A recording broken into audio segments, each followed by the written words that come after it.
"Don't sign that paper, sir."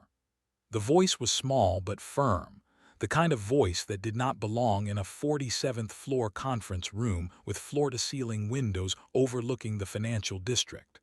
The pen in Edward Calloway's hand stopped a quarter-inch above the signature line. He had been mid-sentence, exchanging some final pleasantry with the man across the table, and now there was a child standing inside the doorway holding the strap of a small purple backpack with both hands. Edward did not lift the pen yet. He turned his head slowly toward the sound. She could not have been older than 7. Her skin was a warm dark brown, and her hair was braided into 2 long plaits that fell forward over her shoulders, each one tied at the end with a small wooden bead. She was wearing a navy school cardigan with the crest of a public elementary stitched on the breast pocket, a white blouse beneath, and a pleated gray skirt that came just past her knees. Her shoes were brown leather, scuffed at the toe, and the right lace was tied in a double bow because the left one had been retied so many times the plastic tip had come off. She had a small scrape on her left knee, the kind a child gets from a sidewalk and forgets about within the hour. Her eyes were enormous and her chin was lifted, and she was looking at Edward Calloway the way a person looks at someone they have come a very long way to find. His attorney, Howard Brennan, was already turning toward the door, half rising from his chair, his face arranging itself into the polite irritation of a man whose afternoon has been interrupted by something he intends to remove quickly. "How did you?" Howard began. "Wait," Edward said. He set the pen down. He did not put the cap on. He set it down across the top of the document, the way a man sets down a tool he intends to come back to in a moment. The room, which had been full of the low hum of polite anticipation, went very still. Across the table, the cellar, a man named Victor Pell, had not moved.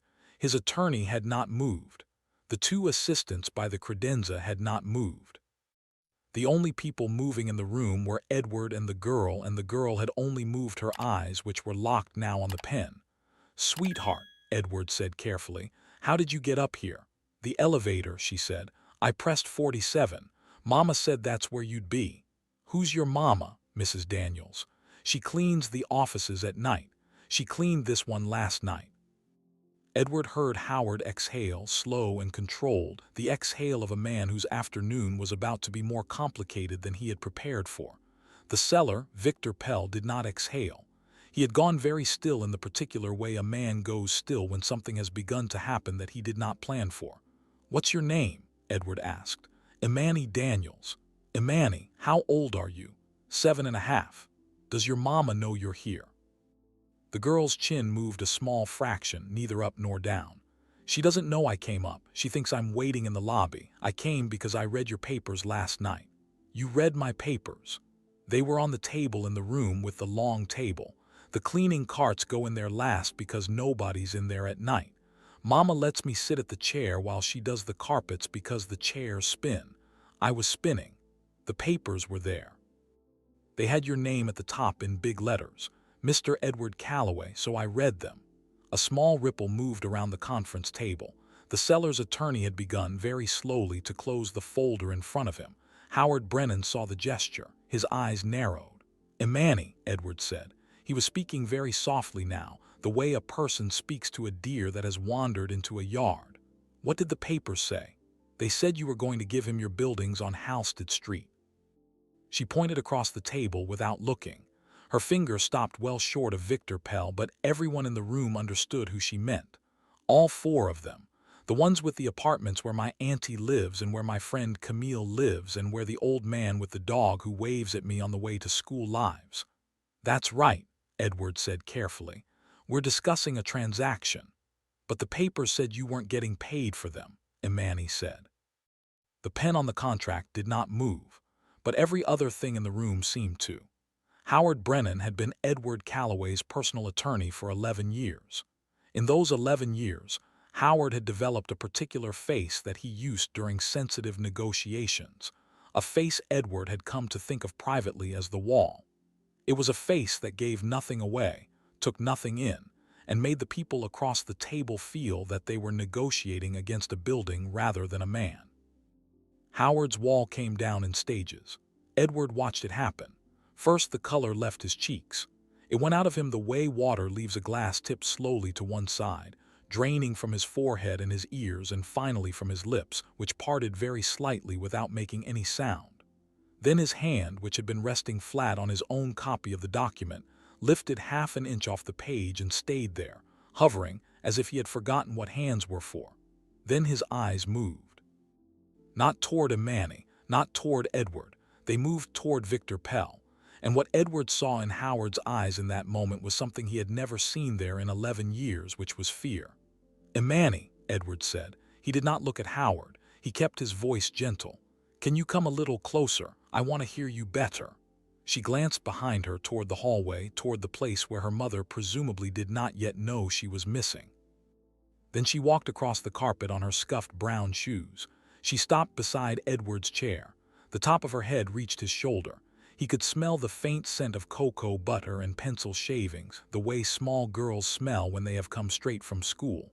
"Imani, the papers you read, were there a lot of them? This many?" She held her fingers about 3 inches apart. "That's a lot of papers." "I didn't read all the words. Just the ones I knew." "What words did you know?" she thought. The tip of her tongue came out and pressed against her upper lip the way it does in children who are still learning that thinking is a thing other people can see. "Your name, his name." She did not turn toward Victor Pell. "The street name, the number that said how much money." There were 2 numbers. One was small and one was very big. The small one had your name, the big one had his. Across the table, Victor Pell finally spoke.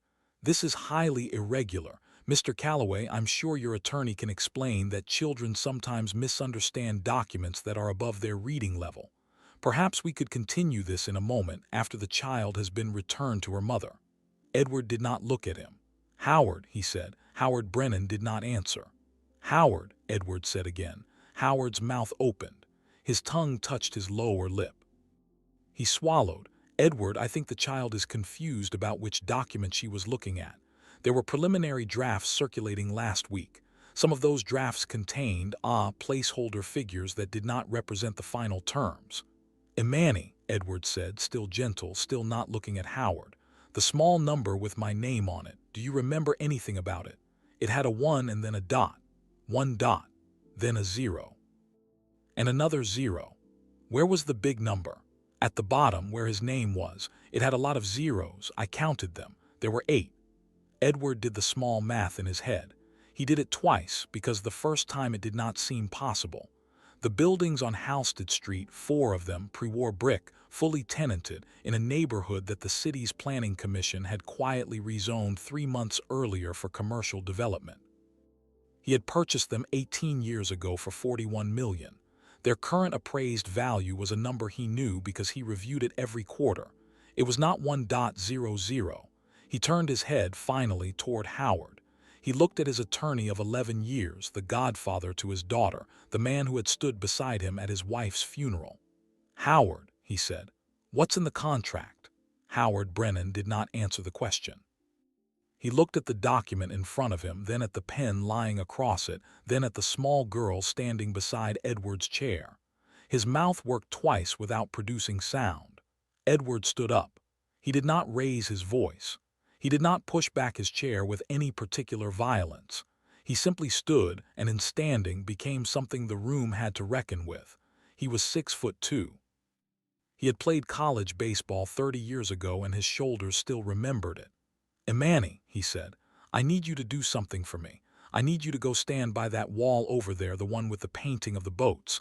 I'm going to ask you to wait there for a few minutes while I sort some things out with these gentlemen. You're not in any trouble. You did exactly the right thing by telling me. Do you understand?" "Yes, sir." "Good. Go on now." She walked to the wall. She did not run. She walked the careful walk of a child who has been told not to run in hallways and has decided that a conference room counts. When she reached the wall, she turned around and stood with her back against it, both hands holding her backpack straps, and watched. Edward pressed the button on the conference phone in the center of the table. "Marcia," he said. "It's Edward. I need you to call Teresa Vance at Vance and Mooring and ask her to come to the 47th floor immediately. Tell her I'm asking personally.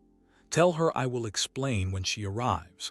Then I need you to call building security and ask them to send 2 officers to the conference room, not to enter, to wait outside the door.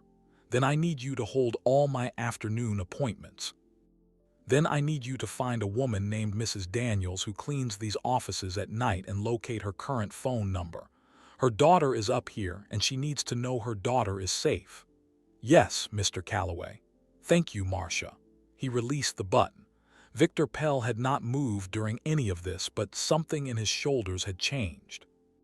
The polite expectancy of a man closing a transaction had been replaced by the careful neutrality of a man who is recalculating in real time. His attorney, a woman in a navy suit whose name Edward suddenly could not remember, had laid both her hands flat on the table in front of her, palms down, in what looked like a deliberate gesture of stillness. "Edward," Howard said. His voice came out thinner than he intended. "Edward, we should speak privately. There has been a misunderstanding. The terms are complex. There are tax considerations that the structure. Howard, I have known you for 22 years. You are the godfather of my daughter. I am asking you a direct question, and I am asking you in front of the people who are sitting at this table. What is in this contract?" Howard's hand came up to his mouth, then down to the knot of his tie, then to the table again. He was a man searching for a place to put a hand that did not exist. "There is a separate," he began. "Speak up. There is a separate agreement, pursuant to the sale, a consulting arrangement, with a company that Mr. Pell has interests in. The dollar value of the housed properties was structured to reflect the consolidated transaction, including the consulting arrangement, which provides a contingent return to a holding entity." "Whose holding entity, Howard?" Howard did not answer. "Howard, it is a structure in which I hold a minority, you hold an interest. A small one." "How small?" Howard closed his eyes for half a second. 49%. The room produced a sound that was not exactly silence, but the immediate aftermath of silence, the way a room sounds in the second after a glass breaks. Victor Pell's attorney closed her folder entirely. Across the table, Victor himself had begun, very slowly, to lean back in his chair. Imani was still standing against the wall, watching. Teresa Vance arrived at 2:51 p.m., which was 11 minutes after Marcia had placed the call. Edward had used 3 of those 11 minutes to ask Howard Brennan to surrender his copy of the contract, his briefcase, his phone, and his building access card, and to wait in the small interior office adjacent to the conference room until further notice. Howard had complied. He had not argued. He had walked to the small office with the careful, steady walk of a man who understands that his life as he knew it ended 6 minutes ago, and is trying to remember how to operate his legs without it. Edward had used the remaining 8 minutes to do 2 things. The first was to ask Marcia to bring a juice box and a small package of crackers from the executive kitchen for Imani, who was still standing against the wall but who had begun to shift her weight from foot to foot in the way of small children who are bored by adult tension. Marcia had brought apple juice and saltines on a small ceramic plate and had asked Imani, very gently, if she would like to sit in one of the soft chairs by the window. Imani had looked at Edward. Edward had nodded. Imani had taken the juice box and walked to the chair and climbed into it and disappeared almost entirely into its leather depths, the top of her head and the tips of her brown shoes the only parts of her visible from the conference table. The second thing was to look at Victor Pell across the conference table for a long, quiet moment and ask him whether he would like to leave now under his own power, or whether he would prefer to wait for the federal authorities Edward intended to call as soon as new counsel arrived. Victor Pell had said, very calmly, that he would like to leave now. His attorney had said that her client was leaving under protest and that any further communication should go through her office. She had given Edward her card. Edward had not taken it. She had laid it on the table. She and Victor had left. Teresa Vance came through the conference room door at 2:51. She was a tall woman in her early 50s with iron gray hair cut short and a tan trench coat she did not remove because she had not yet decided how long she would be staying. She had been Edward's outside counsel on 3 matters over the years, all of them complex, all of them one. Edward trusted her because she did not flatter him and because she had once told him in writing that a position he had taken on a regulatory matter was wrong, which had cost her a fee and had probably saved him $8 million. She looked at the conference room. She looked at Edward. She looked at the leather chair from which a small pair of brown shoes was protruding. She looked back at Edward. "Talk to me," she said. Edward talked to her. He talked for 4 minutes. He gave her the short, clean version, the version of a man who had spent 30 years summarizing complex situations for boards and bankers. The deal, the buildings, the structure, the disclosure that had not been made, Howard's interest, the child, the papers on the table. He did not editorialize. He did not name what he was feeling. He spoke in the past tense about events that had occurred 8 minutes ago because it was the only grammar available. Teresa listened without writing. When he finished, she said, "Where's Brennan?" "In the side office." "He's still here?" "Yes."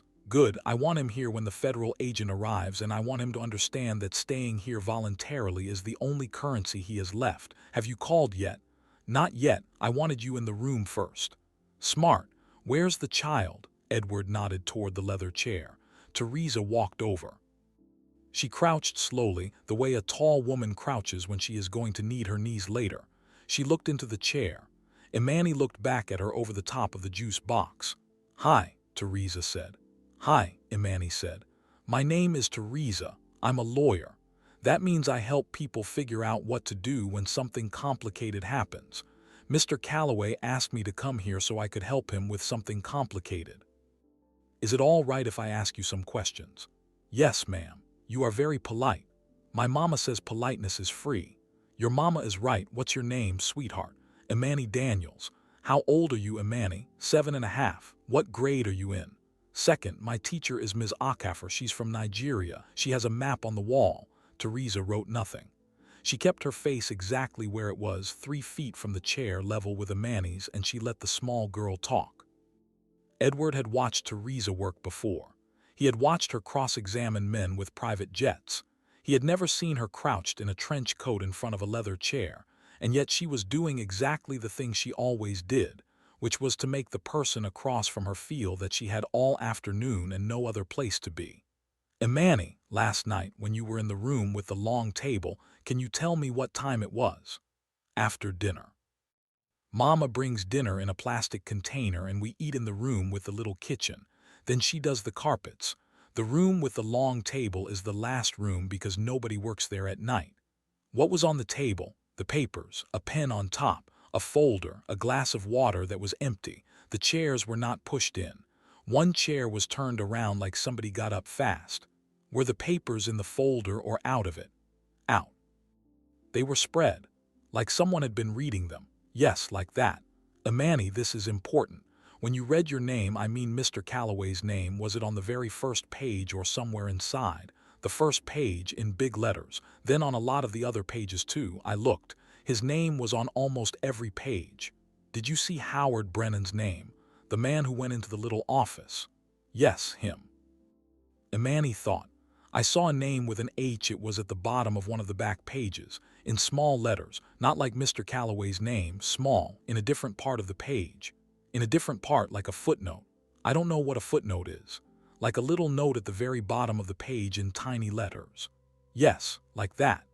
Teresa did not look at Edward, but Edward, standing 6 feet away with his hands in his trouser pockets, felt the temperature of her attention shift. She had just confirmed, from a 7-year-old, the existence of a disclosure buried in fine print at the bottom of a back page of a contract Howard had walked him through 48 hours ago for what Howard had described as a final read. "Imani, one more question and then I'll let you finish your juice. Why did you decide to come up here today?" The girl thought about this for a long time. She held the juice box very carefully on her lap with both hands, and she looked at the floor, then at the window, then at Edward, then back at Teresa. "My auntie cried last week," she said. "She came over for Sunday dinner and she told my mama that the man who owned her building was selling it and the new man was going to make everybody leave. My auntie has lived in that building for 12 years. She said 12 years. She said the new man wanted to put up something else. She didn't know what. She cried in our kitchen. I was at the table doing my homework. I heard her. Then last night I saw Mr. Calloway's name on the papers and I saw the street name. I knew the street name because that's my auntie's street, so I read what I could read. She took a small sip of juice. And then I told Mama I had to come to the building today after school because my class was doing a project, which was not true. She looked up at Teresa. I'm sorry I lied to my mama, she said. Teresa Vance, who had been a litigator for 27 years and was rarely surprised by anything that came out of any human mouth, took a slow breath through her nose and let it out through her mouth. Imani, she said, I am going to tell your mama myself that you lied, and I am going to tell her exactly why, and I am going to tell her that what you did took more courage than most grown people in this city have. I think she will understand. I think she will be proud. I do not think you should be the one who has to explain it. Is that all right with you? Yes, ma'am. All right, Teresa stood. Her knees clicked audibly in the quiet room. She turned to Edward. She said nothing for a moment. Then she said, Edward, a word. They walked to the far end of the conference room by the boat's painting. Teresa's voice when she spoke was very low. I'm going to call the field office, she said. Not the local FBI. There's a financial crimes unit that handles undisclosed counterparty interests in real estate transactions, and they have been quietly asking some of us in the bar about a pattern of these arrangements involving the same handful of buyer-side principals. Victor Pell is not a new name to them. I'm going to say his name and Brennan's name in the same sentence, and I'm going to watch what happens. Do it. Before I do, I need you to understand what's about to happen to your week. There will be subpoenas. Your firm's records are about to become discoverable. Brennan's files will be sealed. Other transactions he handled for you over the last decade will be reviewed. You are going to find out things about your past business decisions that you may not enjoy finding out. Are you prepared for that? Edward looked across the room at the leather chair. Imani had finished her juice and had set the empty box on the side table with the small, careful precision of a child who has been taught to clean up after herself. She had taken a book out of her purple backpack. She was reading it with her finger moving under the words. Yes, he said. All right. Teresa stepped to the corner of the room and made the call. Edward did not listen. He walked back to the conference table. He picked up the contract from in front of his own seat. He turned to the last page where the signature line waited, clean and unmarked, the pen still lying across it. He picked up the pen. He capped it. He set it down beside the contract. Then he picked up the document with both hands and walked it to the leather chair and crouched, the way Teresa had crouched, slowly because his own knees were no longer young. Imani, he said. She looked up from her book. I want to tell you something, and I want you to remember it. I am 61 years old. I have signed a lot of papers in my life. Some of them have been good papers and some of them have been bad ones, but until today I have always read every word before I signed. Today, because I trusted somebody I should not have trusted as completely as I did, I almost signed a paper without reading it the way I should have. If you had not walked into this room when you did, I would have signed it. Do you understand what that means? She nodded slowly. It means I owe you something I cannot pay back with money. Do you understand that too? She thought about it. Then she said, Mr. Calloway, my mama is going to be very upset when she finds out I came up here. I know. Could you tell her I was good? Edward Calloway, who had not cried in public in 40 years, who had not cried at his wife's funeral because he had cried alone in the car beforehand, felt something move behind his eyes that he had to swallow back down before he could speak. Yes, he said. I will tell her you were very good. Marcia brought Mrs. Daniels up to the 47th floor at 3:32. Edward heard them in the hallway before he saw them. He heard Marcia's quiet, careful voice, and then he heard a woman's voice, sharp with the particular tightness of a mother who has been told that her child is safe and has not yet been able to see it with her own eyes. The door opened. Mrs. Daniels came in first. She was a small woman in her middle 30s, perhaps 5'3", wearing dark blue work pants and a long-sleeved gray shirt with the cleaning service logo embroidered on the chest. Her hair was pulled back into a low knot at the nape of her neck. She had the kind of tired around her eyes that does not come from a single bad night but from many years of nights, and yet her face when she came through the door was lit with something that was not tiredness at all. It was the alert ferocity of a mother who has not yet been allowed to touch her child. "Imani," she said. The leather chair erupted. Imani was across the room in 4 small running steps and into her mother's arms before Mrs. Daniels had fully stopped moving. Mrs. Daniels crouched. She held her daughter with both arms. She did not speak for several seconds. Edward saw her mouth move against the top of Imani's head, saying something he could not hear, possibly a prayer, possibly a private mother's word in a language that was just the two of them. Then she stood up, holding Imani's hand, and she looked at Edward Calloway. She did not say, "What is my daughter doing in your office?" She did not say, "How did this happen?" She looked at him with a steady, appraising look that contained no fear and no deference, only the careful weighing of a woman who has worked nights for years in buildings owned by men like him and has formed her own opinions about which of them are worth speaking to and which of them are not. "Mr. Calloway," she said, "Mrs. Daniels, my daughter came up here without my permission. I know. She is not in the habit of doing that. I want you to know that. She is a good child. She is not a child who wanders off. I know that too. Mrs. Daniels, would you sit down? I would like to explain what happened, and I would like to do it sitting, because what I have to tell you is something I'd prefer not to deliver standing in a doorway." Mrs. Daniels hesitated. Then she nodded once.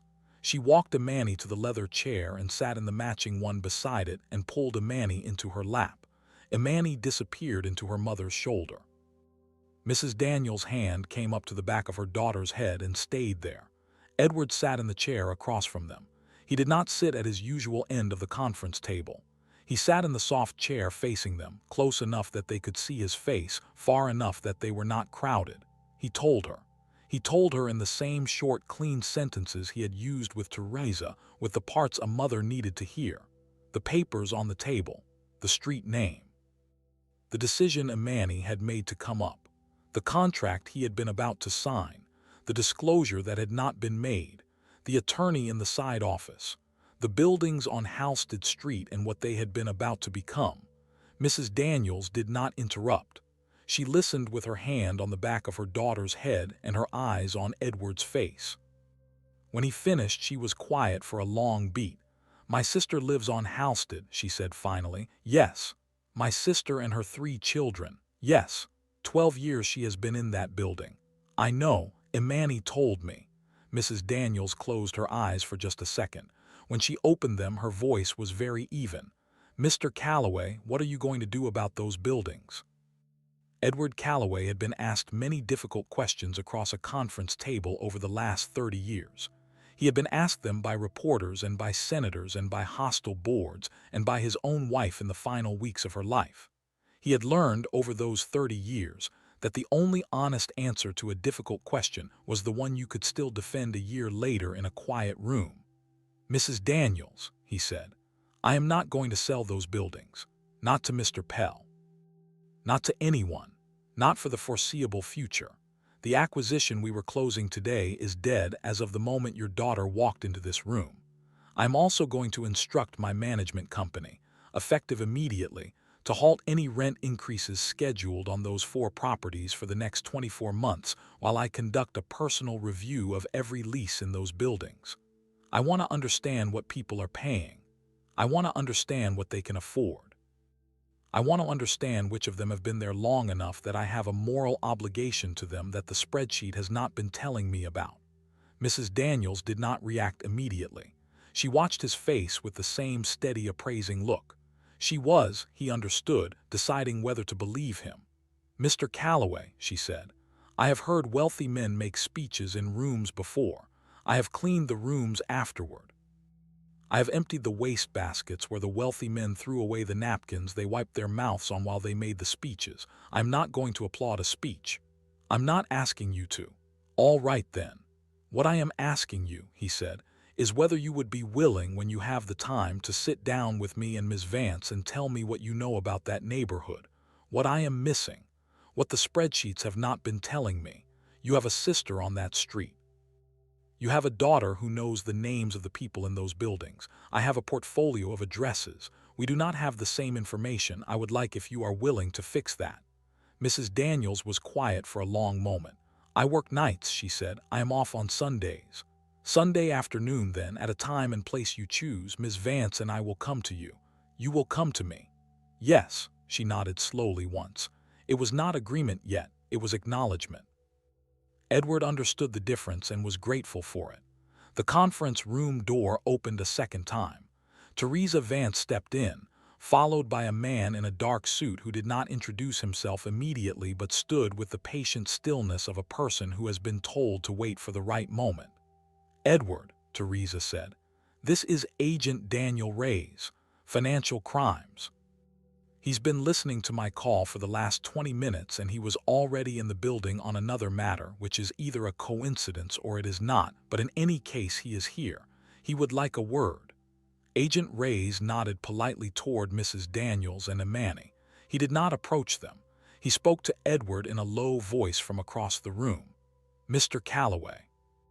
The name Victor Pell has been on our radar for 14 months in connection with 7 other transactions in 3 states. Each of those transactions involved an undisclosed counterparty interest held by counsel for the seller. We have not, until today, had a seller-side principal voluntarily approach us in the middle of a closing. You will understand that this is a useful position for us and I hope, with your permission, a useful position for you. Agent Reyes, my attorney, will coordinate. Take whatever you need." "Thank you, sir. One question, if I may. Where is Mr. Brennan currently?" "In the side office. He has been there approximately 50 minutes. He has not used a phone." "Has he been told he cannot leave?" "He has been told he is welcome to leave. He has chosen to remain." Agent Reyes nodded slowly. "Smart of him," he said. "On balance." Howard Brennan came out of the side office at 4:11 in the afternoon, escorted by Agent Reyes and a second agent who had arrived during the previous 20 minutes. He did not look at Edward as he walked through the conference room. He looked at the carpet. His tie had been loosened. His suit jacket was folded over his arm. His briefcase was still on the conference table where he had set it down 2 hours earlier, and it would remain there because it now belonged to a federal warrant. He walked past the leather chair where Imani sat in her mother's lap. He did not look at her either. Edward thought, watching him pass, that there was a particular kind of cowardice in not looking at the child who had revealed you. He thought Howard was probably aware of this. He thought it would be one of the things Howard would have to live with, sitting in whatever room he ended up sitting in over the years to come. The door closed behind them. The room exhaled. Teresa came over and sat in the chair Edward had been sitting in earlier. She rested her elbows on her knees and laced her fingers together. She looked tired in a way Edward had never seen her look.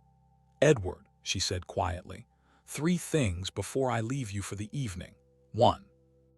The agents will need you tomorrow morning for a longer interview. I will be there.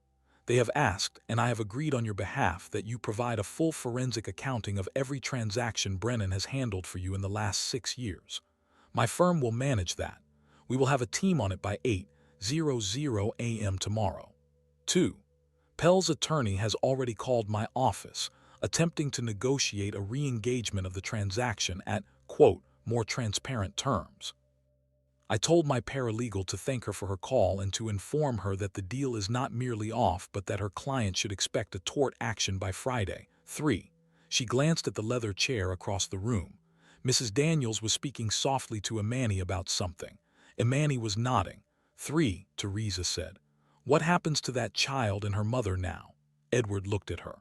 "What do you mean what happens? Nothing happens. They go home. They go on with their lives. I do not parachute into their lives.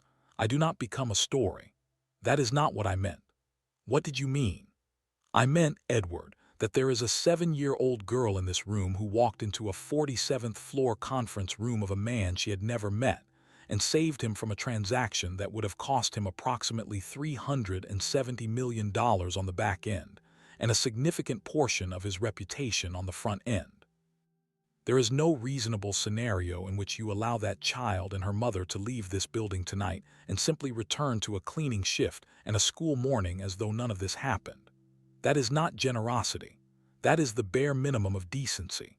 I am only mentioning it because I have watched you build a life out of refusing to be sentimental, and I want to make sure that in this one case, your habit does not become an obstacle."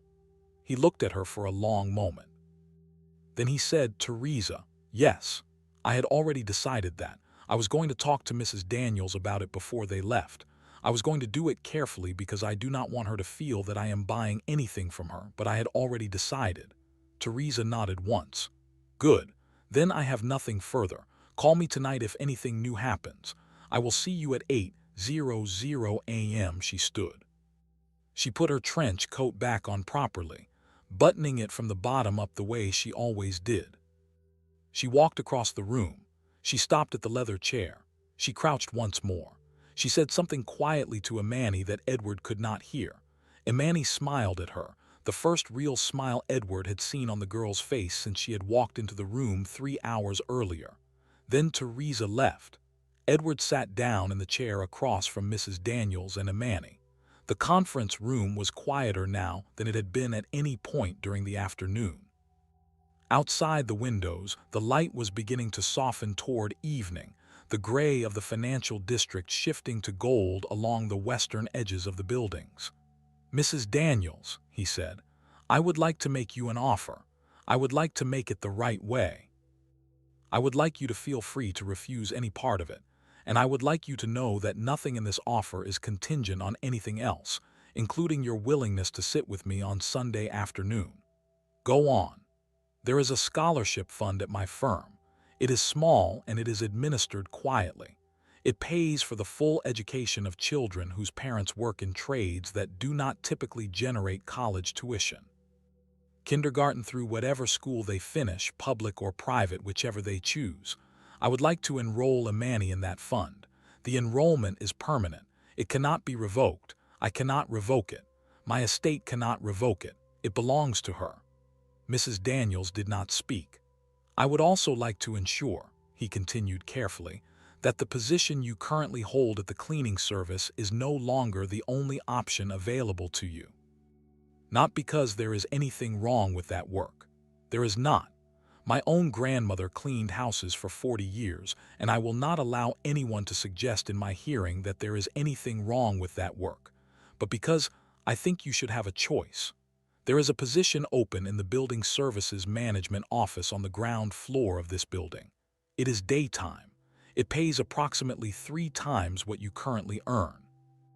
The previous person held the position for 11 years before retiring last month. It has been open because we have not found the right person. I think you might be the right person, but I do not know you well enough to be certain, and I would not insult you by offering you a job you had not interviewed for. So what I am offering you is an interview, next week, with the head of building services, who does not and will not know that I am the one who suggested it." Mrs. Daniels looked at him for a long time. Imani had fallen quiet in her lap, the way children quiet when they sense that an important adult conversation is taking place above their heads. "Mr. Calloway," Mrs. Daniels said finally, "why are you doing this?"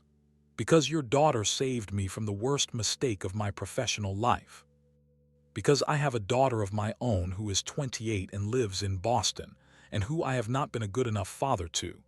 And because I cannot fix that, but I can pay attention here.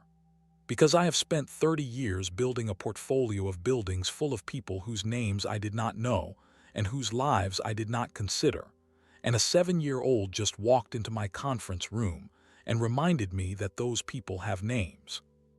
Because if I do not do something different starting today, the worst part of what almost happened today is not the money, it is that I would have deserved it." He stopped. He had said more than he meant to say. Mrs. Daniels looked down at the top of her daughter's head. She smoothed one of the braids gently with her thumb. She was quiet for a long moment. "I will think about the job," she said. "The scholarship you may set up tomorrow. I will not refuse my daughter a future on my own pride. Thank you. And on Sunday," she said, "you will come to my apartment 3 o'clock. I will make coffee. My sister will be there. You will meet her. You will listen to her." "Yes, ma'am," she nodded once. Then she stood, lifting Imani with her, and they walked out of the conference room together into the long gold light of the hallway. Edward Calloway sat alone for a long time after they had gone. If this story moved you, please like the video, share it with someone who needs to hear it today, and tell us in the comments where you are watching from. Subscribe for more stories about the quiet courage of children who see what the rest of the world refuses to look at, and the small moments that change the entire arc of a life.